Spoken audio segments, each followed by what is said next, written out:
பொறுமை நிதானமாக இருந்து செயல்படக்கூடியவர்கள். ஆனால் சில நேரத்தில் ரொம்ப ரொம்ப ரொம்ப பொறுமையாக இருப்பீங்க. ஏன்னா சனீஸ்வர பகவானுடைய தாக்கம் உங்களுக்கு எப்போவுமே இருக்கும்.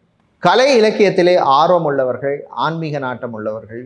இந்த 2026 பார்த்தீங்கன்னா பொருளாதாரம் சம்பந்தப்பட்ட விஷயங்களில் ஏற்றம் இறக்கம் இருக்கும். குறிப்பாக ரியல் எஸ்டேட், கன்ஸ்ட்ரக்ஷன் சம்பந்தமான பிஸ்னஸ் பண்ணுபவர்கள், கவர்மெண்ட் ப்ராஜெக்ட்ஸ் எடுத்து பண்ணுபவர்கள், இவர்களுக்கெல்லாம் ஒரு அனுகூலமான வருஷமாக இருக்கும். ஜாபை பொறுத்தவரையில் லா சம்பந்தப்பட்ட வேலையில் இருப்பவர்கள், லாயராக, லா கன்சல்டிங் செய்பவர்கள், லீகல் கன்சல்டிங் செய்பவர்கள், ஜட்ஜாக இருப்பவர்கள், இவர்களுக்கெல்லாம் ஒரு நல்ல ஒரு ரெக்கக்னிஷனையும் நல்ல ஒரு வாய்ப்புகளையும் தரக்கூடிய ஒரு வருஷமாக அமையும். மாணவர்கள் கொஞ்சம் சுறுசுறுப்பாக இருக்கணும், சோம்பேறித்தனத்தை விடணும், கடுமையாக உழைக்க வேண்டிய ஒரு சூழ்நிலை ஏற்படும். நல்லதுக்குன்னே எடுத்துக்கோங்க. வெளிநாட்டில் படிக்கும் மாணவர்களுக்கு ஒரு நல்ல ஒரு வருஷமாக அமையும்.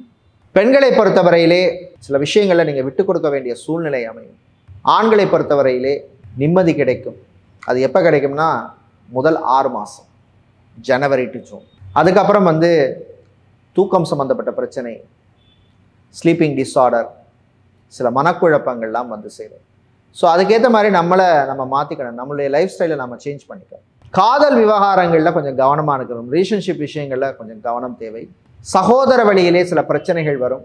அதே நேரத்தில் தாய் தந்தையருடன் சில மோதல்கள் கூட வரதுக்கு வாய்ப்பு இருக்குது. அவர்களுடைய ஆரோக்கிய விஷயத்தில் கவனமாக இருங்க.